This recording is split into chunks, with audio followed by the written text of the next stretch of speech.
Guys, कैसे हैं आप। आज की इस वीडियो में हम सब बात करने वाले हैं फर्स्ट क्लास फंक्शंस और क्लोजर्स के बारे में। देखिए, स्टार्ट करेंगे हम फर्स्ट क्लास फंक्शन से, देन उसके बाद हम क्लोजर्स को समझेंगे, बिकॉज ये दोनों आपको आने चाहिए अगर हम डेकोरेटर्स को समझना चाहते हैं, जो कि मैं नेक्स्ट वीडियो में कवर करूंगा। तो चलिए स्टार्ट करते हैं फर्स्ट क्लास फंक्शन से। तो सबसे पहले मैं एक फंक्शन डिफाइन करता हूँ। देखिए, फर्स्ट क्लास फंक्शन थोड़ी कॉम्प्लिकेटेड चीज़ होती है, लेकिन जिस तरीके से मैं आपको पढ़ाऊंगा इस वीडियो में, उस तरीके से बहुत आसानी से आप समझ जाएंगे। तो शुरुआत में भले से नहीं समझ में, लेकिन वीडियो जैसे खत्म होगी एंड में आपको सब कुछ समझ में आ जाएगा कि क्लोजर्स क्या होते हैं, फर्स्ट क्लास फंक्शन क्या होता है। तब तक आप फॉलो करिए जो भी मैं आपको बता रहा हूँ, राइट। ध्यान से सुनिएगा, ठीक है। ये थोड़ी मीडियोकर से ऊपर लेवल की चीज़ होती है, ठीक है। तो चलिए, मैं यहाँ पे एक फंक्शन डिफाइन कर रहा हूँ कॉल्ड हेलो। एंड हेलो क्या करेगा, ये रिटर्न करेगा स्ट्रिंग हेलो, ठीक है। अब मैं यहाँ पे एक वेरिएबल बना रहा हूँ कॉल्ड ओबीजे, और ओबीजे को मैं हेलो के इक्वल कर दे रहा हूँ, हेलो। और हेलो असल में क्या है, हमारे फंक्शन का नाम। अब मैं क्या कर रहा हूँ, प्रिंट कर रहा हूँ ओबीजे और उसको कॉल कर रहा हूँ। मैं इसको सेव कर लेता हूँ। अभी मैं आपको ये एक्सप्लेन करूँगा ये वर्क कैसे कर रहा है और इसमें क्या चीज़ है जो फर्स्ट क्लास फंक्शन को डिफाइन कर रही है। तो कंट्रोल पी से मैं रन करता हूँ और यहाँ पे हेलो प्रिंट हो गया आ गया आपका, राइट। तो देखिए, ये जो फंक्शन है ना हेलो, ये असल में रिटर्न कर रहा है स्ट्रिंग हेलो, और ये जो हेलो है ये फंक्शन के नाम को रिप्रेजेंट कर रहा है। और ये जो फंक्शन का नाम है, हमने इस वेरिएबल को असाइन कर दिया है ओबीजे। जब भी हम किसी भी एक फंक्शन को एक वेरिएबल को असाइन कर देते हैं, तब वो फंक्शन ना होकर ऑब्जेक्ट की तरह परफॉर्म करता है, आई मीन बिहेव करता है ऑब्जेक्ट की तरह। अब ऑब्जेक्ट क्या होता है, देखिए अभी आप याद रख लीजिए कि वो ऑब्जेक्ट की तरह बिहेव करता है, बिकॉज जो ऑब्जेक्ट है वो मैं आपको जब ऊप्स कंसेप्ट समझाऊंगा ना, ऑब्जेक्ट ओरिएंटेड प्रोग्रामिंग का कॉन्सेप्ट, तब मैं आपको बताऊंगा ऑब्जेक्ट डिटेल में कि होता क्या, कैसे वर्क करता है, और उसको अच्छे से डेप्थ में समझेंगे हम, ठीक है। अभी आप समझ लीजिए कि जब भी हम वेरिएबल को असाइन कर देते हैं कोई फंक्शन, तो वो फंक्शन असल में फंक्शन ना होकर ऑब्जेक्ट की तरह बिहेव करता है। देखिए, मेरे पास इसके लिए एक आर्टिकल भी है, मैं आपको वो आर्टिकल दिखा देता हूँ। पहले ये कंप्लीट कर लेते हैं। तो ये जो ऑब्जेक्ट है, इस ऑब्जेक्ट को मैंने यहाँ पे इन्वोक करा। इन्वोक का मतलब मैंने उसको कॉल करा ये पैरेंथेसिस की हेल्प से, और उसको प्रिंट कर लिया, बिकॉज यहाँ पे रिटर्न कर रहा है फंक्शन। तो ये जो रिटर्न कर रहा है उसको प्रिंट भी करना होता है अपने को, तो इसलिए हमने इसको प्रिंट करा है, ठीक है। अब अगर हम इसे रन करेंगे तो हेलो आ जाएगा हमारे पास, राइट। तो अब मैं आपको आर्टिकल दिखा देता हूँ। तो ये वो आर्टिकल है, ये असल में गीक्स फॉर गीक्स एक अच्छी खासी वेबसाइट है, आप यहाँ से आर्टिकल का रेफरेंस ले सकते हैं, मैंने भी लिया है। तो ये है first class functions in Python. And ये डेफिनेशन बहुत ज़्यादा कॉम्प्लिकेटेड है, एंड मैं आपको बहुत इजी मैनर में समझा दूंगा। और ये कुछ प्रॉपर्टी है, और जो मैंने आपको अभी एक फंक्शन बना के दिखाया था ये वाला, ये असल में फर्स्ट प्रॉपर्टी को फॉलो कर रहा है, फर्स्ट और second. A function is an instance of object type, मतलब एक फंक्शन ऑब्जेक्ट की तरह बिहेव करता है जब आप उसको वेरिएबल में स्टोर कर देते हैं। इस छोटी सी लाइन का यही मतलब है जिसको यहाँ पे एलेबरेट करा हुआ है। और ये you can store the function in variable, जैसा कि अभी हमने करा है। ये जो फंक्शन है इसको हमने इस वेरिएबल में स्टोर करा है, sorry. And you can return the function from a function, ये मैं अभी आपको समझाऊंगा। You can pass the function as the parameter to another function, ये भी मैं आपको समझाऊंगा। You can store them in data structure such as hash tables, list. तो असल में हमने अभी डेटा स्ट्रक्चर पढ़े नहीं है, मैं आगे वाले कोर्सेज में मैं आपको बताऊंगा डेटा स्ट्रक्चर क्या होते हैं, तब हम इसके बारे में बात कर लेंगे। अभी तो फिलहाल के लिए हम इसके बारे में बात नहीं करेंगे। सो ये जो फर्स्ट है ये मैंने आपको समझाया, फंक्शंस और ऑब्जेक्ट्स। तो इसको पढ़ लेते हैं, जितना समझ में आएगा उतना ठीक है, वरना मैंने आपको समझा तो दिया ही है। So Python functions are first class objects. In this example below, we are assigning function to a variable. This assignment doesn't call the function. ध्यान दीजिए, doesn't call the function। ये जो वेरिएबल है EL, इसको shout फंक्शन से assign कर दिया है, और ये रहा shout function, right. So it takes the function object referenced by shout and creates a second naming pointing to it। असल में ये थोड़ा कॉम्प्लिकेटेड डेफिनेशन है, लेकिन जो मैंने आपको बताया है इस प्रोग्राम की हेल्प से, यही चीज़ है जो वो डेफिनेशन आपको समझाना चाह रही है, राइट। हालांकि ये एक्यूरेटली लिखा है, लेकिन बिगनर्स नहीं समझ सकते। सो ये है second property, function can be passed as a argument to another function. चलिए इसको समझते हैं।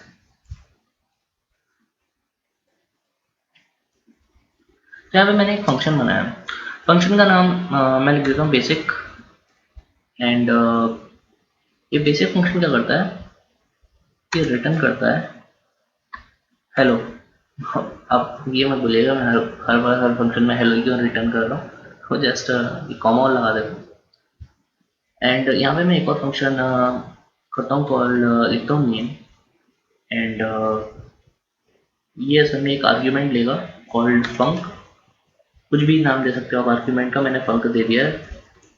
एंड ये रिटर्न करेगा असल में फंक, फंक को कॉल करेंगे प्लस जेरेड, कुछ भी नाम लिख दिया मैंने, जेरेड लिख दिया। एंड देन हम क्या करेंगे, ये जो नेम है हम इसको कॉल करेंगे और इसके अंदर हम फंक्शन पास करेंगे, और फंक्शन है हमारा बेसिक।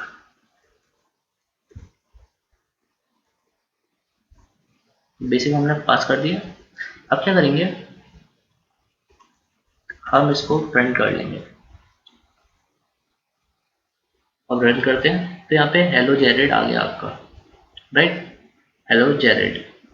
तो ये असल में ये जो फंक्शन है जो हमने डिफाइन करा था, ये छोटा सा फंक्शन बेसिक, इस बेसिक फंक्शन को हमने ये जो दूसरा फंक्शन है नेम, इसके अंदर हमने पास करा, असाइन कर दिया इस फंक आर्ग्यूमेंट को। ये फंक्शन एज अ पैरामीटर हमने पास करा था नेम फंक्शन में, और फिर हमने इस फंक्शन को बेसिक फंक्शन को यहाँ पे कॉल करा। कॉल करने के जैसे हमने कॉल करा तो इसने रिटर्न कर दी स्ट्रिंग हेलो, और ये जो हेलो स्ट्रिंग है ये जेरेड स्ट्रिंग के साथ हमने कंकैटिनेट करा और इसको यहाँ पे इन्वोक करा, नेम फंक्शन को यहाँ पे मतलब कॉल करा, और फिर उसके बाद हमने इसको प्रिंट कर दिया। ठीक है, राइट। अब इसके बाद हम समझेंगे फंक्शन नेस्टिंग, और उसमें हम देखेंगे कि फंक्शन ये आपके फर्स्ट क्लास फंक्शन जो होते हैं ये कैसे वर्क करते हैं। हालांकि ये सब एग्जांपल्स आपके फर्स्ट क्लास फंक्शंस की ही हैं, मतलब ये सारी प्रॉपर्टीज है फर्स्ट क्लास फंक्शन की, बस एक नाम दे दिया फर्स्ट क्लास फंक्शन। हालांकि ये कुछ इस तरीके से प्रॉपर्टीज होती हैं, इन्हीं को हम फर्स्ट क्लास फंक्शन के अंडर रखते हैं। ठीक है, तो चलिए आगे देखते हैं। तो हमने ये भी समझा कि functions can be passed as argument to other functions. ठीक है, अब ये है third property, functions can return another functions, right, I mean function can return another function। ठीक है, तो एक फंक्शन दूसरे फंक्शन को रिटर्न कर सकता है। अब वो कैसे करेगा ये मैं भी आपको समझाता हूँ कोड करके। तो जैसे मैंने यहाँ पे एक फंक्शन डिफाइन करा कॉल्ड आउटर।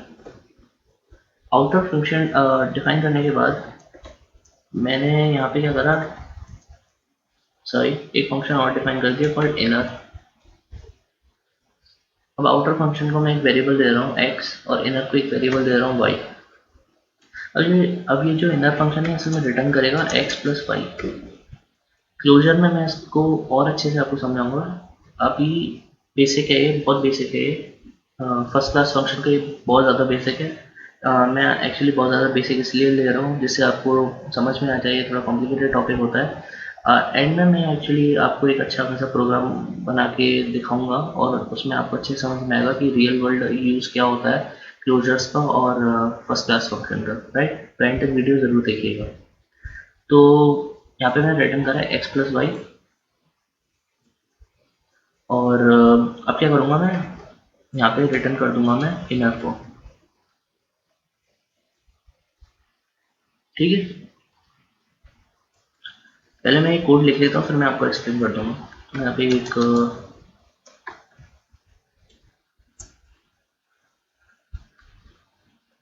आउटर फंक्शन मैंने यहाँ पे कॉल करा और इसके अंदर 10 लेट से मैंने 10 डाल दिया।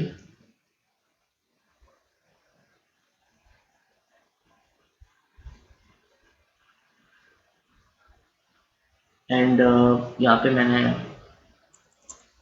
प्रिंट करा और ओ बी जे को कॉल करा और इसके अंदर मैं डाल दिया 11 और मैंने कंट्रोल बी दबाया और यहाँ पे 21 आ गया। ये आउटपुट है। अब ये वर्क कैसे करा, ये जो चीज़ है इसको ध्यान से समझिएगा, ठीक है। पहले बात तो मैं आपको ये बताना चाहता हूँ कि एक फंक्शन के अंदर जब हम दूसरा फंक्शन लिखते हैं, इस चीज़ को हम कहते हैं फंक्शन नेस्टिंग। फंक्शन नेस्टिंग, ठीक है। एक फंक्शन के अंदर जब दूसरा फंक्शन लिखा जाता है, just like nesting in list, इस तरीके से नेस्टिंग इन फंक्शन। तो हमें समझाते हैं ये है क्या। तो हमने क्या करा है, हमने एक फंक्शन लिखा है आउटर फंक्शन, ठीक है। इससे लास्ट वीडियो में मैंने आपको स्कोपिंग के बारे में बताया था। एक्चुअली स्कोपिंग में क्लोजर्स में और अच्छे से समझाऊंगा, लेकिन अभी के लिए मैं थोड़ा ओवरव्यू दे देता हूँ। ये जो आउटर फंक्शन है, इसका जो स्कोप है वो ये है पूरा, एक सेकेंड, ये पूरा स्कोप है। और जो इनर फंक्शन है, इनर फंक्शन का ये स्कोप है, ये वाला नहीं, ये बाहर वाला नहीं, सिर्फ ये यहाँ से लेकर यहाँ तक ये स्कोप है, ये अंदर वाला स्कोप। और आउटर फंक्शन का ये पूरा स्कोप है,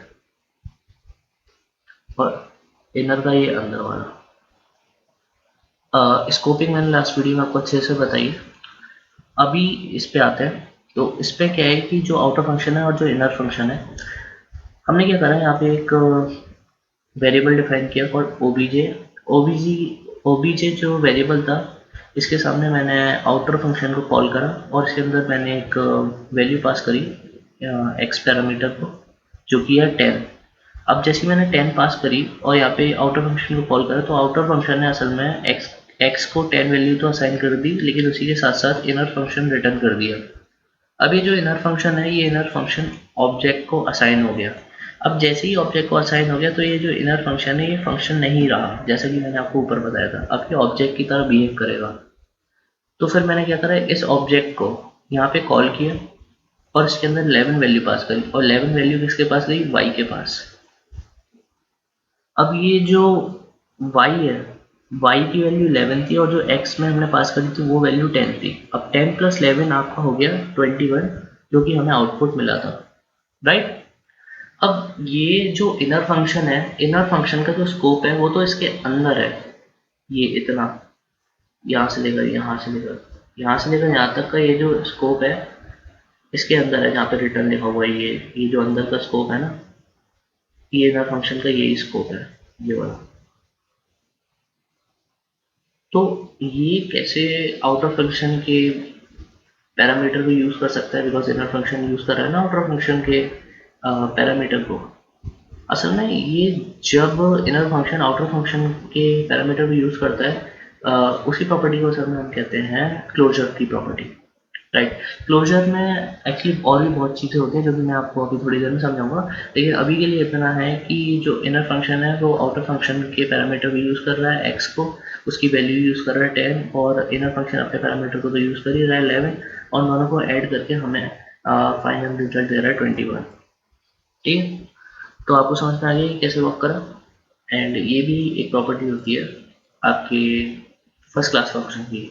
तो ये तीनों प्रॉपर्टीज होती हैं, और वहाँ पे इतने लंबे चौड़े आर्टिकल में आपको ये तीनों प्रॉपर्टीज समझाएंगी, बस यहाँ पे खत्म है, ठीक है। तो यही प्रॉपर्टी होती है आपकी first class functions in Python, ठीक है। इससे ज़्यादा कुछ नहीं होता, बस ये आपको एक फर्स्ट क्लास फंक्शन को ये एक अलग से प्रॉपर्टी नहीं है, ये ऑलरेडी एग्जिस्टिंग फंक्शंस में हम कैसे मैनिपुलेशन करते हैं उस चीज़ को समझाया जाता है। हकीकत में जो थोड़ी कॉम्प्लिकेटेड चीज़ है वो है क्लोजर्स, ठीक है। तो चलिए स्टार्ट करते हैं क्लोजर्स। क्लोजर्स कैसे वर्क करते हैं, तो उसके बाद मैं आपको एक रियल वर्ल्ड एग्जांपल भी बताऊंगा क्लोजर्स का, और उसको हम समझेंगे कोड करके, ठीक। तो मैं यहाँ पे CLOSURS क्लोजर्स मैं आपको समझाता हूँ।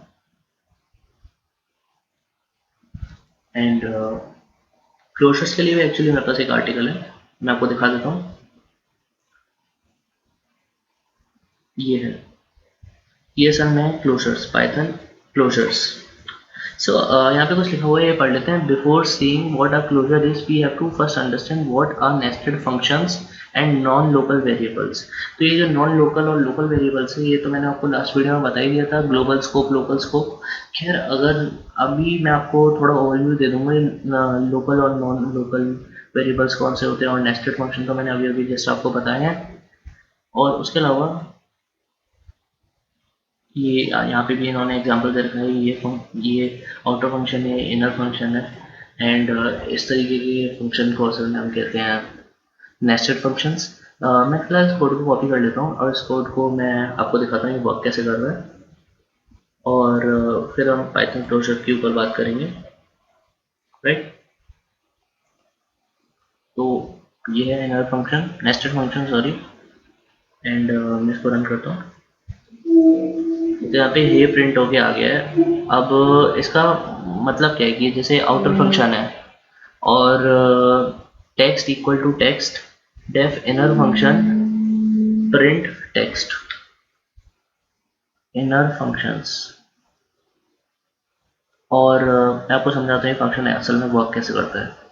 तो ये जो आउटर फंक्शन हमने यहाँ पे डिफाइन करा है, इसके अंदर हमने एक वेरिएबल बनाया टेक्स्ट, और उस वेरिएबल को ये जो पैरामीटर है टेक्स्ट को असाइन कर दिया। फिर उसके बाद हमने इनर फंक्शन डिफाइन करा है, और इनर फंक्शन क्या कर रहा है, बस ये जो वेरिएबल है टेक्स्ट इसको प्रिंट कर रहा है, ठीक है। और फिर बाद में क्या हो रहा है, जैसे ये जो फंक्शन है इनर फंक्शन, इसका स्कोप यहाँ तक ही है अंदर अंदर, लेकिन ये जो इनर फंक्शन है ये असल में ये फंक्शन लिखा हुआ है, और जहाँ इनर फंक्शन को कॉल करा है, ये जहाँ इनर फंक्शन को कॉल करा है, ये इनर फंक्शन के स्कोप से, इनर फंक्शन के लोकल स्कोप से बाहर है। ये आउटर फंक्शन के स्कोप में कॉल करा गया है इनर फंक्शन को। तो जैसे ही आप इन फंक्शन को कॉल कर रहे हैं, ये क्या कर रहा है, ये जो टेक्स्ट है इसको प्रिंट कर दे रहा है, ठीक है। तो with the help of this हम लोकल वेरिएबल और ग्लोबल वेरिएबल भी समझेंगे, और उसके अलावा ये भी मतलब स्कोपिंग समझेंगे, और उसके अलावा एक ही चीज़ है, लोकल वेरिएबल, ग्लोबल वेरिएबल और स्कोपिंग सब एक ही चीज़ है, ठीक है। तो ये है जो आपका आउटर फंक्शन। आउटर फंक्शन में हमने वेरिएबल डिफाइन करा है टेक्स्ट। अब ये जो टेक्स्ट डिफाइन करा है हमने आउटर फंक्शन के स्कोप में डिफाइन करा है। और ये जो इनर फंक्शन है, इनर फंक्शन असल में क्या कर रहा है, जो आउटर फंक्शन के स्कोप में वेरिएबल डिफाइन है उस वेरिएबल को यूज कर रहा है, उसको प्रिंट कर रहा है। और फिर उसके बाद हम इनर फंक्शन को आउटर फंक्शन के स्कोप में कॉल कर रहे हैं, एंड हमको आउटपुट मिल रहा है कि ये जो टेक्स्ट प्रिंट कर रहा है वो एक आउटपुट मिल रहा है, ये है आउटपुट मिल रहा है, ठीक है। और ये जो लाइन है ना, if name equal equal to name, इसका मतलब क्या है, ये थोड़ा लोग समझते हैं, लोगों को समझ में नहीं आती, बस लिख देते हैं जब ये कोड करते हैं। तो इसका मतलब ये होता है कि ये जो नेम है, नेम मतलब ये जो प्रैक्टिस डॉट पाई, ये जो हमारी फाइल का नाम है वो असल में मेन फाइल के इक्वल है। मतलब मेन फाइल, जो फाइल करेंटली एग्जीक्यूट हो रही है, ये फाइल एग्जीक्यूट हो रही है ना, जब भी हम रन करेंगे तो ये प्रोग्राम रन होगा। तो ये जो नाम है प्रैक्टिस डॉट पाई, ये वही फाइल है जो करेंटली एग्जीक्यूट हो रही है, ठीक है। इस लाइन का मतलब यही होता है। ये असल में इसलिए लिखी जाती है जिससे एरर्स को और कम करा जा सके, ठीक है। ये एक स्टैंडर्ड प्रोसीजर होता है। तो हमने जैसे ही ये लाइन लिखी उसके बाद हमने कॉल करा आउटर फंक्शन को, और उसमें एक स्ट्रिंग पास कर दी हे, और हे किसको असाइन हो गई, टेक्स्ट को। मतलब यहाँ पे इस टेक्स्ट वेरिएबल को हे असाइन हो गया। फिर क्या करा, हमने इनर फंक्शन डिफाइन करा, इनर फंक्शन ने टेक्स्ट को प्रिंट करा, और फिर उसके बाद हमने इनर फंक्शन को कॉल करा और हमारे पास आउटपुट आ गया हे, ठीक है। तो आपको स्कोपिंग समझ में आ गई। स्कोपिंग क्या होता है कि मैं आपको एक अलग से समझा ही देता हूँ स्कोपिंग, मेरे को लगता है इससे समझ में नहीं है स्कोपिंग। तो मैं यहाँ पे स्कोपिंग समझा देता हूँ, लोकल एंड ग्लोबल स्कोपिंग। मैं यहाँ पे एक फंक्शन डिफाइन कर दे रहा हूँ, और फंक्शन का नाम रख देता हूँ मैं, जैसे कुछ भी रख देता हूँ, जोकर रख देता हूँ। और जोकर के अंदर मैं एक वेरिएबल डिफाइन करता हूँ कॉल्ड टेक्स्ट, और टेक्स्ट को इक्वल रख देता हूँ मैं जेम्स, जेम्स बॉन्ड के इक्वल रख देता हूँ। तो मैं यहाँ पे भी एक वेरिएबल डिफाइन कर देता हूँ टेक्स्ट, और टेक्स्ट को यहाँ पे मैं रख देता हूँ बेबी ड्राइवर, इसके इक्वल रख दिया है, ठीक। अब मैं क्या कर रहा हूँ, अब मैं यहाँ पे प्रिंट कर देता हूँ टेक्स्ट, ठीक। अब यहाँ पे मैं फंक्शन को कॉल करता हूँ जोकर, और इसको कॉल कर दिया, ठीक। आप ये बताइए मेरे को कि जैसे ही मैंने इस जोकर फंक्शन को कॉल करा, तो जोकर फंक्शन को जब मैंने कॉल करा, तो ये जो प्रिंट है, प्रिंट स्टेटमेंट, ये असल में क्या क्या प्रिंट करेगा, ठीक है। इसने असल में प्रिंट करा जेम्स बॉन्ड। जेम्स बॉन्ड मैंने यहाँ पे डिफाइन कर दिया है टेक्स्ट वेरिएबल को, कि टेक्स्ट वेरिएबल इक्वल है जेम्स बॉन्ड के, ठीक है। अब क्या करता हूँ, मैं इसको कमेंट कर देता हूँ, राइट। और अब रन करता हूँ तो अब प्रिंट हुआ है बेबी ड्राइवर। मतलब ये है क्या असल में, ऐसा क्यों हो रहा है? तो देखो ये स्कोपिंग का खेल होता है, सॉरी, ये स्कोपिंग का खेल होता है। अब स्कोपिंग क्या होती है, देखो जैसे हमने इस फंक्शन को यहाँ पे इन्वोक करा, इन्वोक का मतलब कॉल करा, मैं यहाँ पे लिख देता हूँ इन्वोक और कॉल सेम थिंग, ठीक है। तो असल में क्या है, जैसे ही मैंने यहाँ पे इस फंक्शन को कॉल करा, इस फंक्शन को जैसे ही कॉल करा तो क्या हुआ, ये जो प्रिंट फंक्शन है, इस प्रिंट फंक्शन ने ढूंढना स्टार्ट कर दिया टेक्स्ट है कहाँ पे। तो इसने बाहर नहीं गया, ये जो प्रिंट फंक्शन है बाहर ढूंढने नहीं गया, इसने असल में अंदर ही अंदर देखा, पहले तो अपने स्कोप में देखा, आज जहाँ पे ये फंक्शन डिफाइन है उसके स्कोप में देखा, अच्छा यहाँ पे कोई वेरिएबल है, उसको मिल गया, हाँ भाई एक वेरिएबल है टेक्स्ट। तो उसने देखा कितनी वैल्यू है इसकी, क्या वैल्यू है, तो उसने देखा कि हाँ जेम्स बॉन्ड है इसकी वैल्यू, और उसने हमें आउटपुट दे दिया जेम्स बॉन्ड। लेकिन जैसे ही मैंने इसको कमेंट करा तो उसके बाद क्या हुआ कि जब प्रिंट करा टेक्स्ट, तो असल में उसने अपने लोकल स्कोप में देखा, और लोकल स्कोप में उसको कोई भी टेक्स्ट वेरिएबल नहीं दिखा। तो फिर उसके बाद वो ग्लोबल स्कोप में गया, मतलब ये जो बाहर की जगह है पूरी, इसमें इसने देखा हाँ यार एक टेक्स्ट वेरिएबल डिफाइन है कॉल्ड बेबी ड्राइवर। तो इसने फिर इसकी वैल्यू ले ली जो कि थी बेबी ड्राइवर, और इसने फिर हमें आउटपुट दे दिया बेबी ड्राइवर। तो यही कंसेप्ट होता है आपका स्कोपिंग का, ठीक है, आपको समझ में आ गया। अब हम समझते हैं क्लोजर्स अच्छे से, ठीक है, तो स्टार्ट करते हैं हम समझना क्लोजर्स। क्लोजर्स, ठीक है, तो अगेन आर्टिकल की तरफ चलते हैं। तो ये क्या लिखा है, a closure is a function object that remembers values in enclosing scope even if they are not present in memory, ठीक है। कुछ समझ में नहीं आया ज़्यादा, तो असल में ये कहना क्या चाह रहा है मैं अभी आपको बताता हूँ।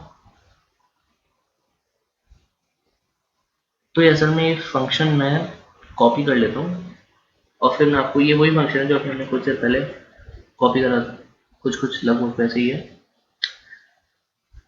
ठीक है। तो मैं इसको रन करता हूँ और यहाँ पे अगेन वो आउटपुट आ गया हमारे पास है। लेकिन ये ज़रूरी नहीं है कि आउटपुट आ रहा है, ज़रूरी ये है कि ये वर्क कैसे कर रहा है और क्लोजर्स का मतलब क्या होता है और क्यों यूज़ करा जाता है।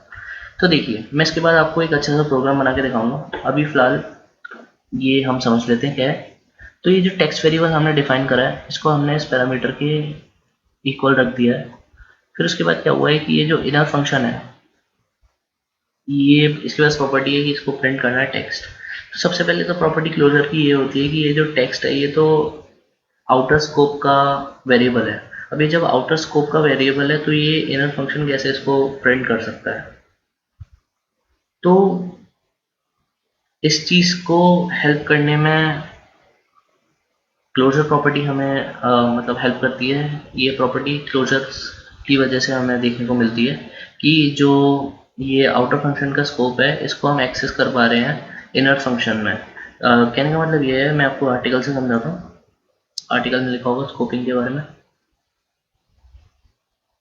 अ, एक सेकेंड, हाँ ये है शायद, हाँ। So the function inner function has its scope only inside the outer function, but with the use of closures we can easily extend its scope to invoke a function outside its scope. तो with the help of closure property ये जो inner function है ये अपने scope की वजह बाहर के स्कोप में भी जा सकता है, आउटर फंक्शन के स्कोप में भी जा सकता है, और वहां से टेक्स्ट की वैल्यू लेके उसे प्रिंट कर सकता है, ठीक है। तो ये जो इनर फंक्शन आउटर फंक्शन के स्कोप में जाके वहां से टेक्स्ट की वैल्यू को लेके उसे प्रिंट कर रहा है, ये प्रॉपर्टी क्लोजर्स की वजह से फंक्शंस शो करते हैं, ठीक है। और इसी प्रॉपर्टी को हम क्लोजर कहते हैं। उसके अलावा एक चीज़ और होती है जो हम क्लोजर्स में डिफाइन करते हैं, वो ये कि जो ये इनर फंक्शन है, हमने इनर फंक्शन को यहाँ पे रिटर्न कर दिया है, ये रहा यहाँ पे रिटर्न कर दिया है। लेकिन ध्यान देना हमने यहाँ पे इनर फंक्शन के सिर्फ नाम को रिटर्न करा है, ऐसा नहीं करा यहाँ पे कि पैरेंथेसिस के साथ हमने रिटर्न कर दिया, नहीं, हमने सिर्फ नाम को रिटर्न करा है। तो जब भी हम आउटर फंक्शन कॉल करेंगे, जैसा कि अभी हमने यहाँ पे कॉल करा है, तो ये तो मैंने आपको समझा दिया नेम इक्वल टू नेम क्या होता है। जैसे हमने आउटर फंक्शन को यहाँ पे कॉल करा है और आउटर फंक्शन को कॉल करने के साथ साथ हमने ये स्ट्रिंग उसके अंदर पास कराई है, तो इसने क्या करा आउटर फंक्शन ने, ये स्ट्रिंग तो असाइन कर दिया टेक्स्ट को है, उसी के साथ साथ ये इनर फंक्शन को रिटर्न करा है। अब इनर फंक्शन जो है वो फंक्शन माई फंक्शन में स्टोर हो गया है। अब ये जो माई फंक्शन है ये वेरिएबल है और ये असल में एक ऑब्जेक्ट की तरह बिहेव कर रहा है। जब हमने माई फंक्शन को कॉल करा तो उसने क्या करा, उसने असल में इनर फंक्शन को कॉल करा और प्रिंट कर दिया है। ठीक है, तो अब आप बोलोगे कि यार इसका फायदा क्या है। देखो, इसका फायदा मोर ऑन द साइड, जब मैं आपको ऊप्स प्रोग्रामिंग समझाऊंगा ना, तब आपको कुछ कंसेप्ट होते हैं वहाँ पे, जैसे डेटा हेडिंग जिसे हम कहते हैं, डेटा इनकैप्सुलेशन। तो उस तरीके के प्रिंसिपल्स को अप्लाइड करने के लिए प्रोग्रामिंग में ये असल में यूज होते हैं क्लोजर्स। मैं आपको आर्टिकल से समझा देता हूँ। यहाँ पे लिखा हुआ है when and why to use closure, as closures are used as callback function, they provide some sort of data hiding। Data को हाइड करने के लिए यूज होते हैं क्लोजर। अब ये डेटा हाइडिंग कैसे होती है, देखो, ये कोई भी इनर फंक्शन है, हमने यहाँ पे एक इनर फंक्शन डिफाइन कर दिया। अब इनर फंक्शन हम कितना ही बड़ा डिफाइन कर सकते हैं, तो हमने छोटा सा प्रोग्राम लिखा है लेकिन कुछ भी, और उसके अंदर कुछ ऐसी चीज़ हो सकती है जो हम नहीं चाहते कि और फंक्शंस जो हम डिफाइन करें उनको पता चले। तो हम क्या करेंगे, हम सिंपली सिर्फ इनर फंक्शन को रिटर्न कर देंगे, और कोई मतलब है नहीं। जैसे ही हमने आउटर फंक्शन को कॉल करा, हमने सिर्फ इनर फंक्शन को रिटर्न कर दिया, हमें कोई मतलब नहीं अंदर कौन सा वेरिएबल है, क्या डिफाइन करा है, क्या नहीं डिफाइन करा है। और फिर हमने उसको यहाँ पे कॉल कर लिया और हमने इनर फंक्शन का आउटपुट ले लिया। हमें ये जानने की जरूरत नहीं है कि उसके अंदर है क्या क्या नहीं है। ठीक है, इसलिए हम क्लोजर्स यूज करते हैं, राइट, डेटा को हाइड करने के लिए। यहाँ पे लिखा हुआ this help us to reduce the use of global variables. ठीक है, इसका ग्लोबल वेरिएबल्स से मतलब यह है कि हमें कम से कम ग्लोबल वेरिएबल्स बनाने पड़ेंगे अपने प्रोग्राम को सही तरीके से रन करने के लिए with the help of closures. ठीक है, so when we have few functions in our code, closures prove to be an efficient way। जब हमारे पास कम से कम फंक्शंस होते हैं तब हम क्लोजर्स यूज करते हैं, अदरवाइज तो हमारे पास ऊप्स का कंसेप्ट होता है, हम ऊप्स के कंसेप्ट यूज करते हैं, राइट। तो ये आर्टिकल ओमकार पाठक ने लिखा है। थैंक यू ओमकार पाठक, आपकी वजह से हमें बहुत कुछ जानने को मिला। एंड आई होप आपको समझ में आ गया क्लोजर्स क्या होता है। लेकिन अब मैं आपको प्रोग्राम बना के सिखाता हूँ एक, कि रियल वर्ल्ड प्रोग्राम, जिससे बहुत ज़्यादा रियल वर्ल्ड तो नहीं है, लेकिन हाँ तभी आपको काफ़ी कुछ पता चल जाएगा क्लोजर्स के बारे में, राइट। तो यहाँ पे मैं डाल देता हूँ क्लोजर्स लॉगिंग प्रोग्राम। तो यहाँ पे क्या करते हैं, मैं इंपोर्ट करता हूँ लॉगिंग। अभी मैं आपको बता दूंगा, पहले मैं प्रोग्राम लिख लूँ, फिर उसके बाद आपको मैं बताऊंगा ये वर्क कैसे कर रहा है और लॉगिंग असल में होता है क्या। तब तक आप फॉलो करिए।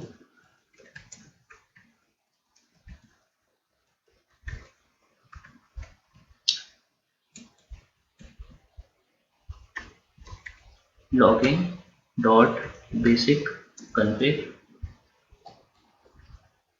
file name equal to example.log।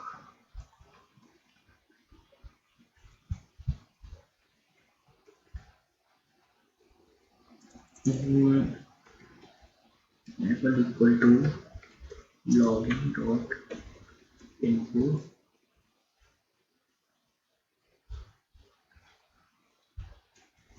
def outer from def inner args।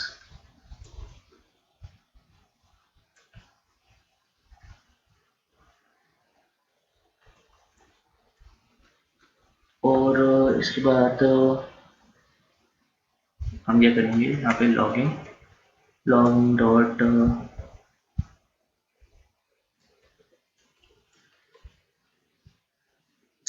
Info, and info में क्या करेंगे हम यहाँ पे लेंगे फंक्शन इज arguments are यहाँ पे हम यूज़ करेंगे स्ट्रिंग फॉर्मेट, और यहाँ पे हम यूज़ करेंगे डेट टाइम डॉट नाउ, और फिर इसके बाद हम यहाँ पे यूज़ करेंगे फंक डॉट नेम, और अब यूज़ करेंगे हम आर्क्स प्रिंट, और प्रिंट करेंगे हम फंक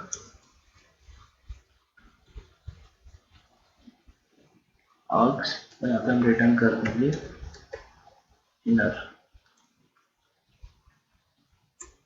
अब क्या करेंगे हम, अब यहाँ पे कुछ फंक्शन डिफाइन करेंगे। मैं यहाँ पे दो फंक्शन डिफाइन कर दे रहा हूँ, और multiply not multiply, multiply, and ये x, y लेगा, और ये रिटर्न करेगा x मल्टीप्लाई y। यहाँ पे मैं कर देता हूँ def add x, y, return x plus y, def, यहाँ पे मैं कर देता हूँ सब x, y,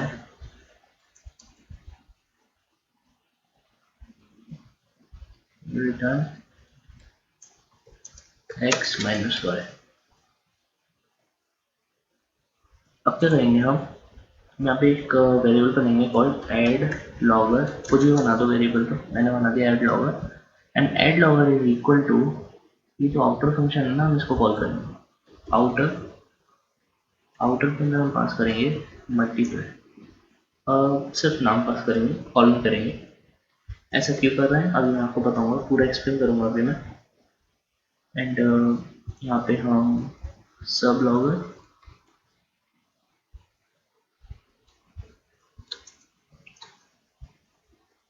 आउटर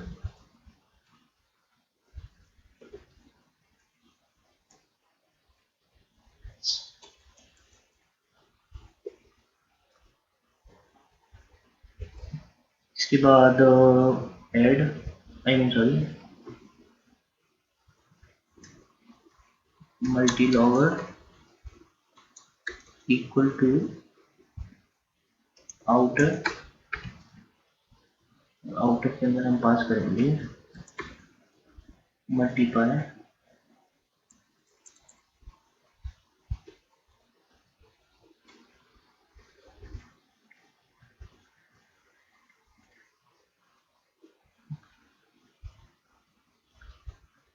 तो ये क्या है असल में। हाँ एक चीज़ और, ऐड पैरामीटर को पास कर दो, ऐड लॉगर, और इसमें मैं पास कर देता हूँ 10,89, एंड यहाँ पे मैं पास कर देता हूँ 70, 79 और 9, राइट। सब अंडरस्कोर लॉगर, और इसके अंदर मैं पास कर देता हूँ, जस्ट वेट अ मिनट, 56,78, और इसके बाद मैं पास कर देता हूँ इसमें 54, आई मीन 54 नहीं, ये सब्ट्रैक्ट कर रहा हूँ ना, नेगेटिव में आ जाएगा, तो इसलिए मैं ऐसा करता हूँ कि एक एक्स बड़ा कर देता हूँ, एक्स में 90, 45, एंड यहाँ पे कर देता हूँ मैं 256, 78, और मल्टी लॉगर को कॉल करते हैं, और इसको मैं एक्स और वाई दो वेरिएबल देता हूँ कॉल्ड 7, 6, और यहाँ पे मैं वेरिएबल दे देता हूँ 5,4। हाँ तो ये फंक्शन हमारा कंप्लीट हो गया, जो अभी हमने लिखा था आउटर, आई मीन ये जो फंक्शन लिखा था ये क्लोजर को समझाने के लिए। तो ये फंक्शन मैं पहले रन करके देख लेता हूँ, फिर उसके बाद मैं आपको बताता हूँ कि ये वर्क कैसे करता है और ये लॉगिंग असल में होता क्या है। सो यस, हमारा आउटपुट आ गया। ये हमारा आउटपुट आए हैं सारे, राइट। तो ये जो दो है पहले, ये तो असल में एडिशन है, ये दोनों सब्ट्रैक्शन है, और ये दोनों मल्टीप्लिकेशन के, ठीक है। और हमारे पास एक फाइल बन गई है यहाँ पे example.log, और उस फाइल के अंदर कुछ इस तरीके का डेटा है।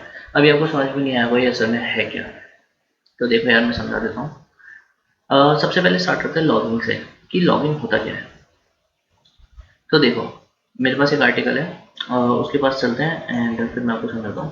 तो ये लॉगिंग, सो असल में लॉगिंग, अगर यहाँ से बात करें ना, ये असल में बहुत कॉम्प्लिकेटेड लैंग्वेज में लिखा हुआ है। This module defines functions and classes with which implement a flexible event logging system for application and libraries. असल में इसका मतलब क्या है, सिंपल मैं आपको बताऊँ।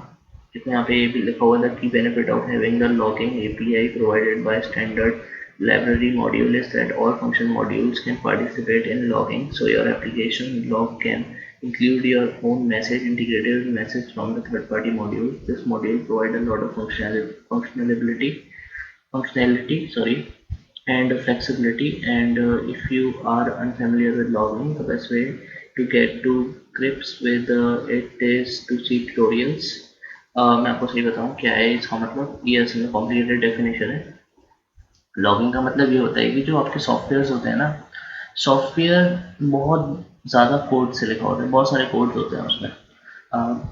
तो जो वो कोड्स होते हैं ना, हम उसमें कंसिस्टेंटली चेंजेस करते रहते हैं, राइट। जैसे कोई नया अपडेट आता है आपके ऐप में, तो वो क्या है, एक क्या है, जो डेवलपर्स हैं उस एप्लीकेशन के, उन्होंने चेंजेस करे, उन्होंने कुछ एक्स्ट्रा कोड लिखे हैं, राइट।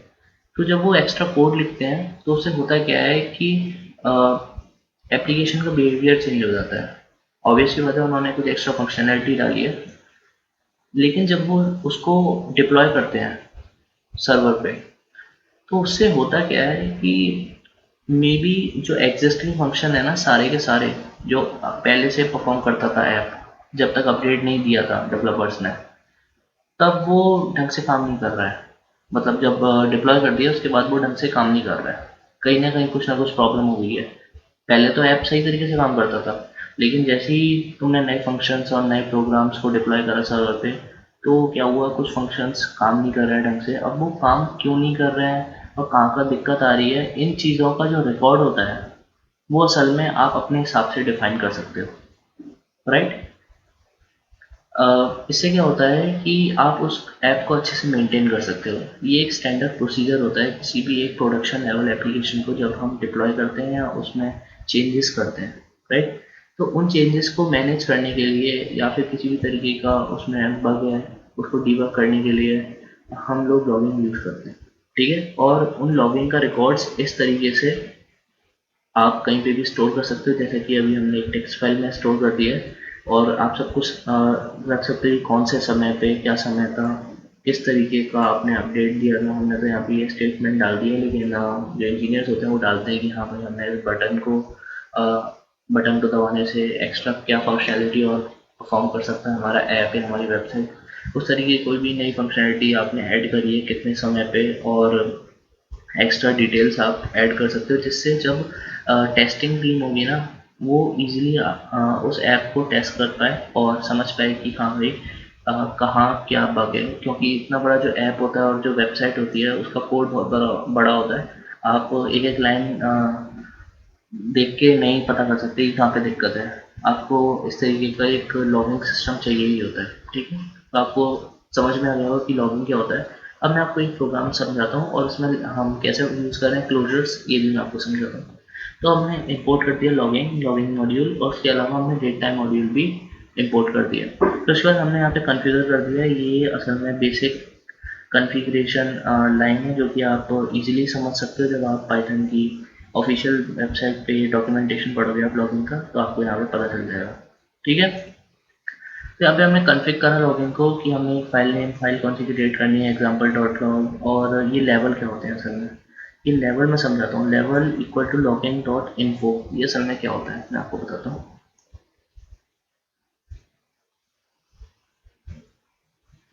ये लॉगिंग लेवल्स।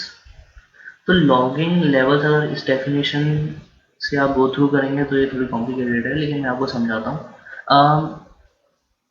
किस तरीके की प्रॉब्लम्स आपका ऐप फेस कर रहा है उसको आप कुछ इन तरीके के लेवल से डिनोट कर सकते हो। जैसे अगर आपका ये फंक्शंस हैं आपके ऐप में, ये जैसे ये यहाँ पे सिंपल फंक्शन डिफाइन है, मल्टीप्लाई, ऐड और सब्ट्रैक्ट। लेकिन आपके जो ऐप है, आपके ऐप के अंदर तो बहुत सारे फंक्शंस डिफाइन होंगे। उन फंक्शन में अगर मैंने वाई की जगह जेड कर दिया है यहाँ पे, और इसको मैंने सेव कर दिया, उसको रन करता हूँ।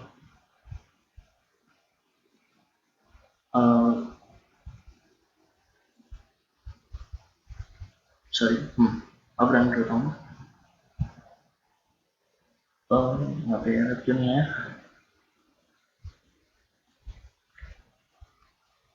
मे बी वाई को उसने हाँ, तो ये एरर आ गया, ये देखिए एरर आ गया पूरा, राइट। लेकिन यहाँ पे कोई एरर, मतलब इस फाइल में कोई भी एरर नहीं आया, मतलब यहाँ पे कोई भी एरर यहाँ पे नोट नहीं हुआ है, और जो लॉगिन लाइब्रेरी है उसने यहाँ पे कोई भी एरर लॉग नहीं करा है। इसने तो यही बताया है कि इन्फो इन्फो इन्फो, और इन्फो का मतलब क्या होता है, यहाँ पे दिया होगा इन्फो का मतलब, नहीं दिया है लेकिन मैं आपको बताता हूँ। इन्फो का मतलब होता है कि जो आपका ऐप है वो एकदम सही तरीके से वर्क कर रहा है, उसमें कोई भी प्रॉब्लम नहीं है। यहाँ पे होगा इन्फो, हाँ, log a message with info on this logger, the argument are interpreted as for debug. कुल मिला के इन्फो का मतलब यही होता है कि आपका ऐप एकदम फाइन वर्क कर रहा है, उसमें कोई भी प्रॉब्लम नहीं है, ठीक है।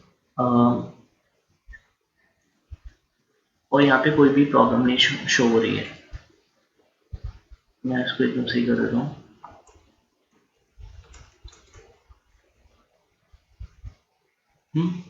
अभी सही हो गया, और एकदम सही तरीके से वर्क रन कर रहा है,